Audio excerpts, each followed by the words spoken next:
All right. Think we are on air broadcasting from Pittsboro. If you would turn to Philippians chapter 2, we're going to start there.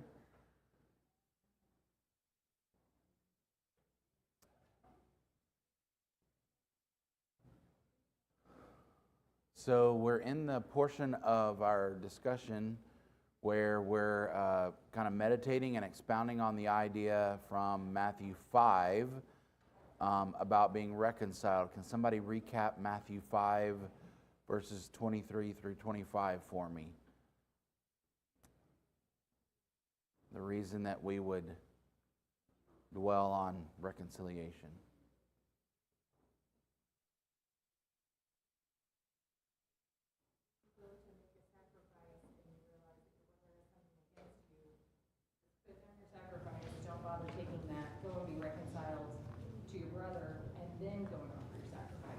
Good. So Jesus, this is the Sermon on the Mount, and Jesus is setting forth the values of his kingdom, and he's echoing actually some principles that you find in the Old Testament, and that is, it's more important to obey than it is to sacrifice. It's more important to reconcile with your brother, which is one of the most, probably the most important thing you can do on earth, according to God and Jesus, is to live at peace with your neighbor. Even more important than sacrifice. So Jesus echoes that mentality and says, hey, if you're about to go offer a sacrifice and realize that someone has something against you, then you need to stop right there and go and be reconciled. So the last couple classes, what part of reconciliation have we looked at? Sometimes reconciliation needs what? Forgiveness. Good. Forgiveness, right? So we've talked about forgiveness and the importance of forgiveness. So really that comes down to the personal side of things. Like we've talked about the two different buckets of conflict, is that there's sometimes a personal matter where someone just hurt my feelings and I've got to deal with that. And maybe it's a really big hurt that you've got to deal with. And sometimes there's a component of it that's actually, now I've got to figure out how to deal with this, like a material part of it. Like, okay, you ran into my car. So, yeah, you said you're sorry, I forgive you, great. Just because I forgive you doesn't mean my car doesn't need a couple $1,000s worth of work done on it to get it back to. So how are we going to handle that? Are you going to pay for that? Am I going to pay for that? Just because I forgive you personally doesn't mean I'm ready to pay for that. Like, we need to decide this. So forgiveness is kind of the personal side of things. Now we're going to kind of transition into some of the material side of things. And one of the principle that he mentions is taken from Philippians 2. So let's read verses 1 through 11 of Philippians 2 and just kind of meditate on this for a little bit and draw out the principles in here. Mike, would you mind to read that for us? Through 11. Through verse 11, yep. So if there's any encouragement in Christ, any comfort from love, any participation in the Spirit, any affection and sympathy, complete my joy by being the same mind, having the same love, being in full accord and of one mind. Do nothing from selfish ambition, conceit, or in humility. Count others more significant than yourselves. Let each of you look not only to their own interests, but also the interests of others. Have this mind among yourselves, which is yours in Jesus Christ, who, though he was in form of God, he did not count equality with God a thing to be grasped, but emptied himself by taking the form of a servant, being born in the likeness of men. And being found in human form, he humbled himself by becoming obedient to the point of death, even death on a cross.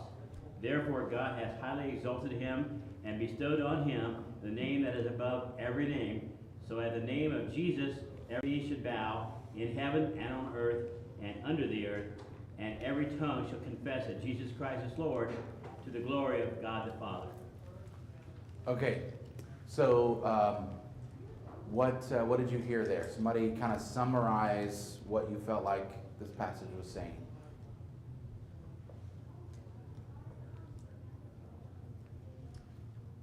One thing is a lesson on humility, selfish ambition, because human nature, even when we don't think we're being selfish, sometimes we are, and we have to not be overly conceited about ourselves and focus on God. And humility is a huge step toward getting that done. Good. So be humble and not have selfish ambition. Good. What else? That Jesus, who was right there with God,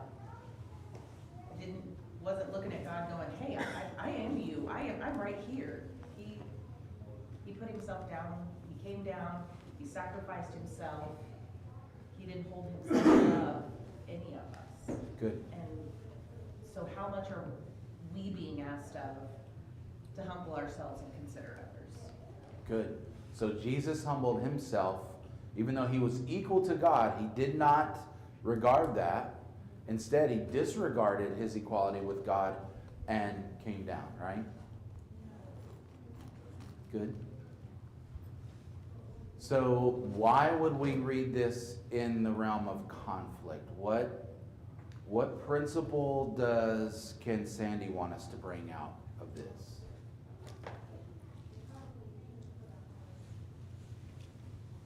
If the very creator of the universe can humble himself and come to this lowly earth, surely I can humble myself to the point of forgiving someone for some small infraction. Right. Good. Good. So if Jesus can humble himself, like that's what we should aspire to, right? And have that same mind, right? Have the same mind as Christ.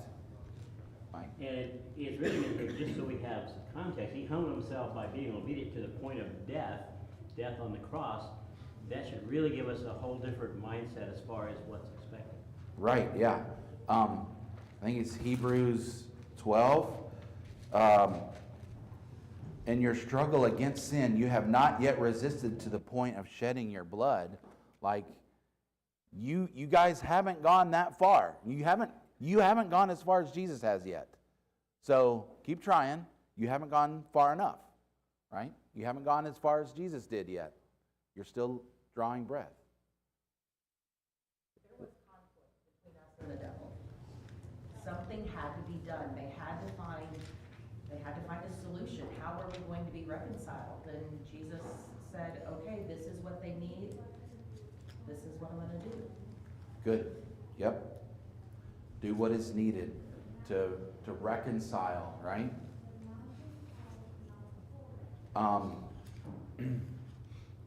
So let's go back and read verse 4 and 5.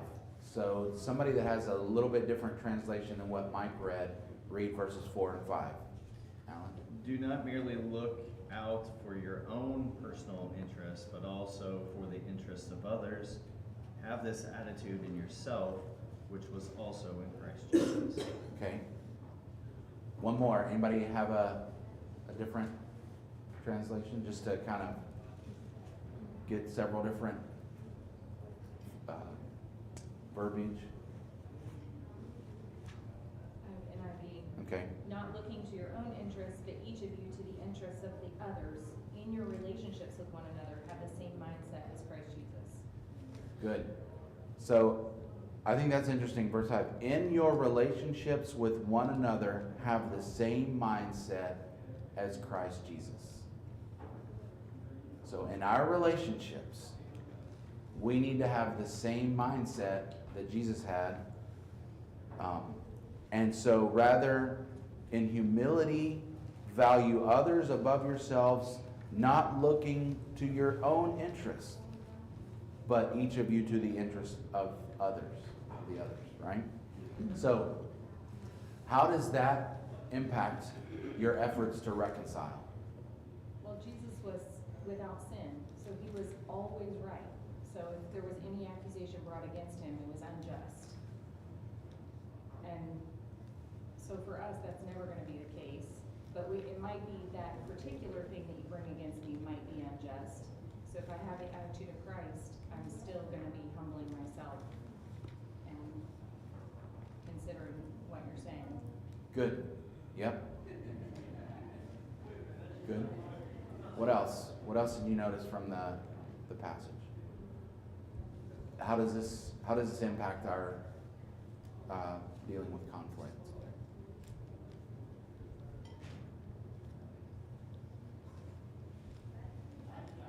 There is, or there shouldn't be any I deserve. Because Good. when that is our example, I don't have the right to say I deserve. Good. Yeah. So instead of being introspective, like I deserve this, this is what what is this passage saying we should be doing? How can I make you whole? Right? How can I, which implies what? Like self-sacrifice, but it also implies that I know what you're interested in. Like, why does this interest you? So the point that he makes in the book is when it said when Jesus saw our need, he acted. So the first step in reconciling is to know what the other person needs. What is it that they're trying to get out of this? Why are they emotionally invested, and why is this resulting in a conflict, right? What desire do you have? What are you afraid of? What are you holding on to that I don't know about, that I don't understand, that will help me meet your needs, right? And help us resolve this conflict. So a couple different examples, because it could be easy to just go, oh, well, we're to emulate Christ and just self-sacrifice and give everything and just give in and just push our chips on the table for the sake of trying to do this thing. And that's not always the right answer, right? So we look at how Christ dealt with things, and on certain times the cheek was turned, on certain times the tables were overturned. Right. So he was also very flexible in doing what was needed for the specific situation. So that's something to keep in mind as well. Good, yeah. The example that there are a couple examples, but the best example that I've heard of this idea resolving conflict is there were these two ladies that lived together, and they both had a recipe that they were going to make and take to a pitch-in, and they both needed a lemon for their recipe. And they went in and they started arguing over who got to use the lemon, because they both needed a lemon for their recipe and they only had one lemon. Well, they didn't have time to go to the store. What are we going to do? So finally they cut the lemon in half. One half went to one lady, the other half went to the other lady, Solomon style, right? All right, fine. One lady took it, got the lemon zest and put it in her recipe. Only half the lemon zest she needed, threw the lemon away. And then the other lady took the lemon, squeezed the lemon juice, and put it in her recipe and threw the half away. Now, what was missing there that could have gotten them both everything they needed? Look not to your own interest, but the interest of others. If they had just said, hey, why do you need a lemon for your recipe? Tell me more about your recipe. Oh, well, it calls for a half cup of lemon juice, and I got to be able to squeeze this lemon to get a half cup of lemon juice. Oh, well, I only need the zest of one lemon. I just need the peel. So we actually both can have everything we need out of this, right? So, Brad, a big difference too is Christ knew the hearts and the intentions of the people he came in contact with, right? Right. We try to think we do, but so what you're getting at too is, oh, communication's actually needed on our part, we can't read the minds of others. We can't read the true intentions of the heart. There's much of the puzzle, many pieces that we don't have to see the clear picture. So we must use communication to help drive this reconciliation. Even to know the interest of others, we can make some assumptions. We can write our little list down right of where we think their interests may be. And as we saw in some of that story, even more developed from that, right? Right. I didn't know the whole story. I didn't know the whole picture, and it came about through communication. Right. So you're saying that a piece of information, a fact that I've been given, could change my entire perspective on the situation, right? I don't know if you've heard the story about the man who was riding home on the subway and his kids are all over the place. He's not paying any attention to them and they're just wreaking havoc to everything, and he's just sitting in the corner, not paying attention at all. Everyone's quietly judging him because his kids are just bothering everybody else. They're being loud. And they're just about ready to tell this guy, hey, get your kids in order. And then he kind of comes out of his trance and he looks around and he says, boys, come over and sit down, and says, I'm sorry, we're on our way home from the hospital. My wife just died. Now how do you feel about those kids running around? Let them go, right? I don't care what they're doing. I don't care if they're derailing the train. What can I do to minister to you, right? That one piece of information changed your whole perspective on the situation. So let's go to 1 Samuel 25. And this is a beautiful story that of one woman's character. And we definitely can take some lessons from her character. But I also want to look at her methods. And this is something that he brings out in the book, is to just consider the method that she used and how she used this principle of looking to another's interests and appeal to that. So this is the story of David, Nabal, and Abigail. It is a little bit of a lengthy reading, so I'll get a couple of volunteers. Jace, would you mind to read verses 1 through 17, and then somebody over here want to read? John, you read verse 18 through 35. I think is where we want, yeah. All right, Okay. starting with verse 1. Yes. Now Samuel died, and all Israel assembled and mourned for him, and they buried him in his house of Ramah. Then David rose and went down to the wilderness of Paran. And there was a man in Maon whose business was in Carmel. The man was very rich. He had 3,000 sheep and 1,000 goats. He was sharing the sheep in Carmel. Now the name of the man was Nabal, and the name of his wife Abigail. The woman was discerning and beautiful, but the man was harsh and badly behaving. He was a Calebite. David heard in the wilderness that Nabal was shearing his sheep. So David sent 10 young men. And David said to the young men, go up to Carmel, and go to Nabal and greet him in my name. And thus you shall greet him. Peace be to you, and peace be to your house, and peace be to all that you have. I hear that you have shearers. Now your shepherds have been with us, and we did them no harm, and they missed nothing all the time they were in Carmel. Ask your young men, and they will tell you.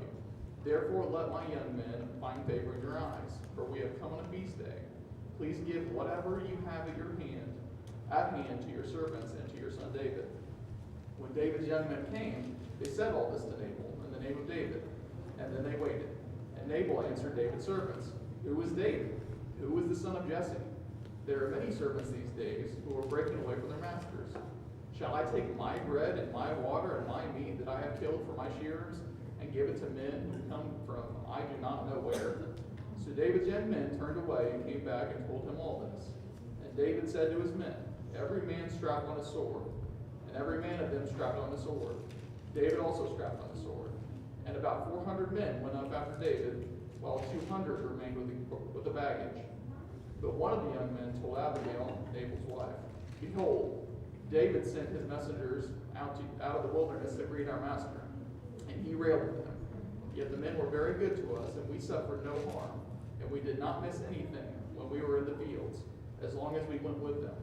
They were a wall to us both by night and by day, all the while we were with them keeping the sheep. Now therefore know this, and consider what you should do. For harm is determined against our master and against all his house, and he is such a worthless man that one cannot speak to him. Okay, stop right there. Okay. Somebody summarize what just happened. In your own words, just give me a quick summary.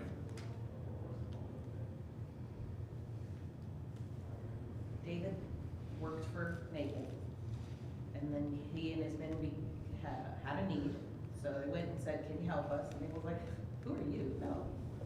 And then one of his guys was like, "Hey, your husband did this. Maybe you should do something." Right. Good. What else? What can you add to that? Great summary. What are some details that you found important there? She was wise. She was wise. We don't know that yet. Oh, I thought at the beginning it said. Oh. Did it say? She said she was intelligent. She was a Intelligent, beautiful woman. Okay. So, Beautiful and intelligent, she's gotta be wise, right? They say. Yeah. She Good. had obviously shown them that his men knew her, Good. but Yep. they came Tom? to him. When Nabal jumped to conclusions based on his own way of thinking, and he should have stepped back and looked at the situation, determine just what the facts actually were. Right, yeah. Yeah, what specifically did he say when he was asked for some provisions? Do you remember? Who's David? David who? Like he doesn't know who David is. Right? David who? And then what does he say? I hear that lots of servants are rebelling against their masters these days. Ouch. David has been hunted by Saul. Like, Saul is actively trying to kill David, who, by the way, is the Lord's anointed, right? David has been chosen to be king. He's going to be king.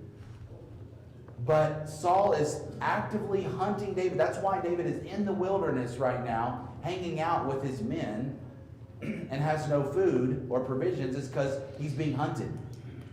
And yet, Nabal says, yeah, I hear there are lots of servants that are rebelling against their masters, right? I find it ironic that Nabal's servants are kind of rebelling against him by telling his wife. Like, he's throwing that stone at David, and David, like, you know, the servants recognize that David was nice and gave them protection and all that stuff, and their master is being rude, and they're rebelling against him. Right, yeah. So, what's another, did you notice another plus in David's column here? He did What- it unasked.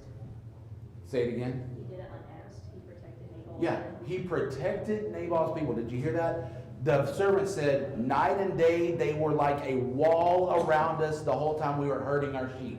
So, like, not only did they not, like, mistreat them or steal or, like, exact some taxes, hey, you got to give us one of your sheep. No, not only that, but no sheep went missing. Like, they were like a wall around these shepherds and protecting them, okay? And still, so they had performed a service for Nabal and his flocks. This very rich man who had plenty of food to spare. And now that they're asking for some provisions because they haven't had anything, they're just out in the wilderness, he says no. So Okay. that's kind of the thing with the ask. You look at the contrast between Nabal being very rich, you know, thousands of livestock, right? Yeah. And basically, David, and then like they did this just to do it right, and then their ask was just whatever you can spare, right? Whatever you have on hand. We're not trying to take all your riches away. It's like we'll take whatever you have on hand, and we would be very thankful for that, right? So you have someone who was, I think back to Matthew 18, right? And it's like he was forgiven this whole huge debt, and he wouldn't forgive this little debt, right? So Right. it's like you've been given much, and you won't even give a Yeah. little. So we kind of see a condition of Nabal here, and maybe where his priorities might be. Right. And what is everybody around him saying about Nabal? What are some adjectives that they use? Jen? Surly and mean. Say it again. Surly and mean. Surly? Okay. I haven't heard that word in a while. He's surly. Surly and mean, right? It's in your translation. Is it? Yeah. Surly? It is, verse 3. Harsh and evil is what mine says. Those rascal Calebites. Surly. Surly and mean. And I thought that was Shirley. He was surely mean in his dealings. All right. Okay. So even his own servants are like, you can't talk to that man. He is such a wicked man that no one can talk to him. Like you can't even talk to this guy. He won't listen to anything anybody's saying, right? So there's a little side lesson, like don't be that guy. And you remember what Nabal means if you translate it directly? Isn't it foolish? Fool, yeah. Nabal's name means fool. So, what's up, fool? Right? So that literally, his first name is fool. Right? Okay. So, so now let's see what's gonna happen. How's Abigail, his wife, what's she gonna do?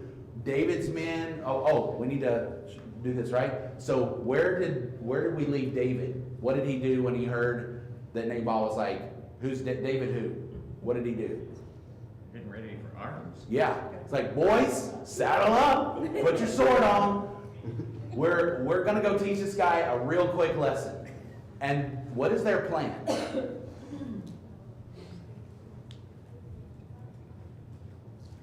He says they're not going to leave one man alive in David's house.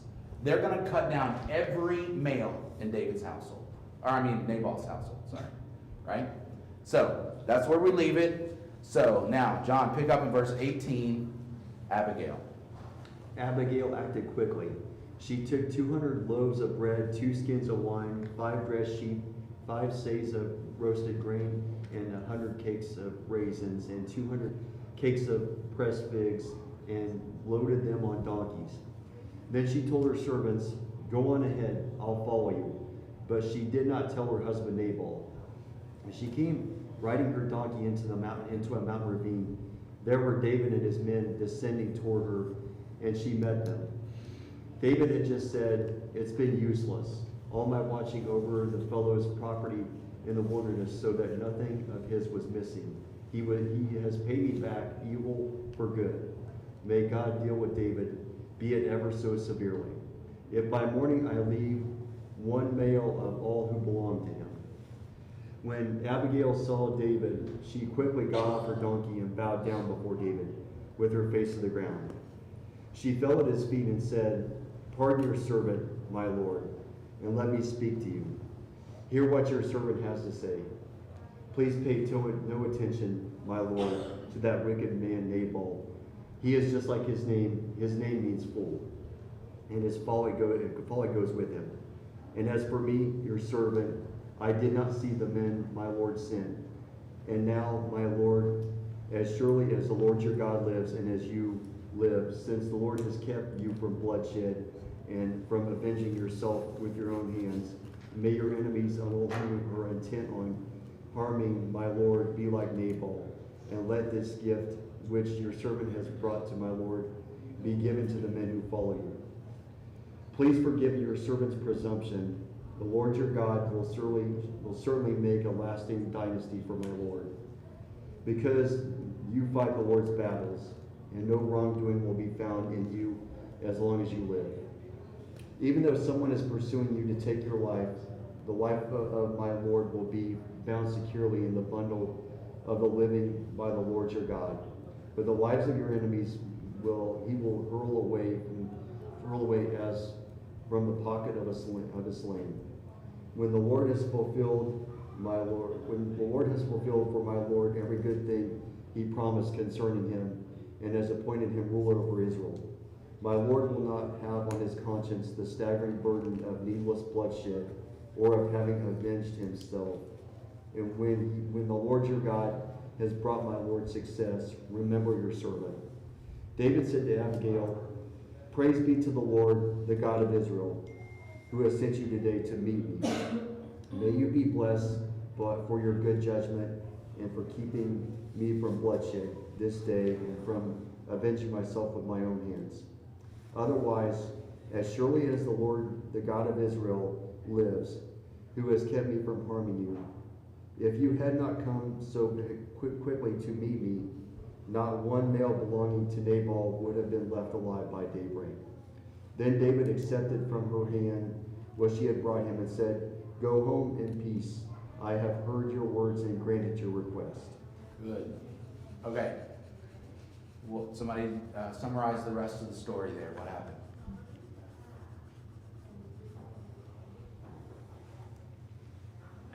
Abigail brought a peace offering to David, full of bounty, like just overwhelming, and explained the situation, who this guy was that she's married to, and please don't provide bloodshed. And he understood, he accepted and acknowledged, and so his final decision had changed. Good summary. So fill in some of the important details then. What did you notice? What stood out to you?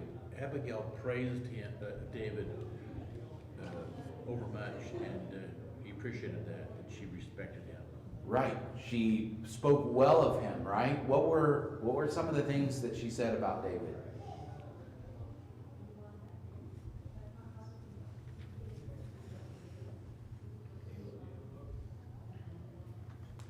He's fighting the Lord's battles. You're fighting the Lord's battles. Good. Well, she also relays, like you think about what was said. It's like, David, who is that? Right. And then she brings up, very. She knows who he is. She knows who he is, right? And so obviously knows of a great defeat using his sling, right? And even weaves that in just so Right. fluently to where it's like she knows who he is. She's reminding him of his greatness and his great feats. He's on a mission from the Lord. So kind of the thing that kind of hurled the insult, she's really doing a complete opposite of that, and really letting him know, like, no, we know who you are, we know how great you are, and all these things. So Good. it's really Yep. the exact opposite of what. Now I also found, maybe I'm reading too much into this, but it says she was coming down by the hidden part of the mountain. So she'd obviously kind of gone off to try and stop this attack, but she wasn't letting Nabal know this, right? She's like, I kind of got to go on this secret mission. Okay, yeah. And then I'm also going tactically, David's coming down the hidden part of the mountain so they can't be seen when they're coming in to ride in. So she meets him on that way, and they're both on these secret missions, one to destroy from what's been done, and one to rescue. restore, Yeah. right, and rescue. Yep. Good. Jen? I was trying to count how many times she talked about the Lord God Ah. in her discussion. I counted 7. 7 times. But the key verse that was so good is verse 26. And now, my Lord, as surely as the Lord your God lives and as you live, since the Lord has kept you from bloodshed and from and from avenging yourself. So she's giving God the credit, and she's making him paramount, actually, which of course speaks to David's heart. Yes. So it's beautiful. Yeah. The Lord has kept you from bloodshed. Look. Because how many times was he right next to Saul in the cave while Saul's relieving himself, and David could have just stabbed him right there, taken him by surprise? How many times did that happen? And yet David chose, and God gave him the out, right? And his men were like, no, now's your chance. Kill that guy. You're the Lord's anointed, and he's trying to kill you. Go get that guy. No, he refused, right? The Lord has kept you from bloodshed. Why start now, right? There was another comment over here. She also did past, present, and future. Right. Remember us. Yes. Remember me. Right. You're king. Yeah. When you become, so, well, did they know about David? Did they? I mean, maybe they lived out in the country and they didn't know about David. No. She knew exactly who he was. She knew the stories. I mean, there were folk songs about David. Like, Saul has killed his thousands, David his tens of thousands. Like, there were folk songs in the land about David. She knew who he was. Nabal knew who he was. So she appealed to that. Anything else that you saw there? Verse 29 is just my favorite. When you are chased by those who seek to kill you, your life is safe in the care of the Lord your God, secure in his treasure pouch. But the lives of your enemies will disappear like stones shot from a sling. Speaking to his reputation in the Psalms, Right. his enemies die like stone. Yep. Yeah. So she's definitely dropping all the hints. Like, I know, like, your enemies, they just are hurled away like a stone from a sling. Right? Okay. So how does she appeal to him in a way that looks to his interest? Okay, so we're bringing that principle. Look not only to your own interest, but the interest of others, right? Did she ride up and say, hey, Nabal, he's a good guy, he has some days, this is going to be terrible for me, don't do this to me? Did she once mention herself? So we've talked about how she appealed to David. What else? I think they both appeal to his human emotion of vengeance, because that's like the way he opens his response was, bless you for keeping me from murder and carrying out my vengeance, in verse 3. But then back up in verse the end of 31, she says, then your conscience will have to bear the staggering burden of needless bloodshed and vengeance. Yes, right? So she's dropping like, hey, don't do this to me, we don't deserve this. Or, please spare us. No, she's like, hey, do you want this on your conscience? Like, do you want this vengeance on your conscience and on your record before God? No, he doesn't. And in a rational mind, David has already chosen that path, not to have bloodshed on his conscience. But she appeals to that again and reminds him, right? Anything else from this story? In the book, he quotes Ecclesiastes, wisdom is better than strength. And in our literature class, the instructor keeps using this phrase, deception is a weapon of the weak. So you think about a story like Jael and how she deceives the guy into coming in and drinking milk and going to sleep, and then she drives the nail through his temple. And so here you see Abigail as the weaker one, and so she uses wisdom. Good. When she can't use strength, and that ends up better. Right. Strength. For everybody. Yeah. And it glorified God. Think about our first principle. Like, how can I glorify God in this conflict? We're reading this today, 3,000 years later, and going, wow, because of this lady's wisdom. Right? Alan? Well, at the very beginning of John's in verse 18, she took care of it quickly. She got ahead of the situation as opposed to letting it come to them and then trying to negotiate something. No, she tried to get it before it started. Yeah. And so that's important too, because if you let it come to you, then it's going to be harder. Right. Yep. She spoke facts. She didn't sit there and rail against what a moron this man was, but she spoke to the facts because he'd obviously done something dumb and disrespectful. So, okay, here's the facts. And then we're gonna move on into, okay, how do we make this right? Address the needs of the food, address the needs of you were disrespected, this is what God has done. And God used this woman up in the mountains to help David stay who he needed to be and set the example for us of what the strength of wisdom, how strong she was without using muscle. She didn't take men to try to beat him up before he beat them up. Yep, good. Yeah, I have a hard time with her saying, please pay no attention to my lord, that wicked man Nabal. He's just like his name. His name means fool, and folly goes with him, right? Yeah, Jen, you got a comment on that, or? Yeah, I was just gonna say she's probably had practice, and that she's had to solve. It's probably not the first time she's tried to fix his mistake, right? Yeah. Yep, good. Okay, so we'll probably need to spend one more class period on this chapter because we kind of just got through the case study there. I think that's a beautiful picture. So let's make sure that you, so this chapter in the book is, I mean, there are lots of scriptures that he mentions that kind of help give us, you know, some things to think about.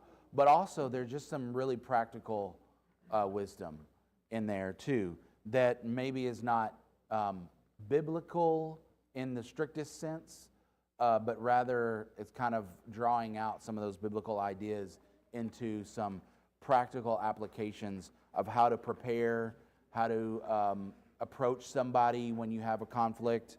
So on Wednesday, let's look at the other case study, which is the barking dog. If you don't know what the barking dog is, then read this chapter because it's a good, you know, neighbors have a barking dog and they're keeping everybody awake. So how do you deal with that?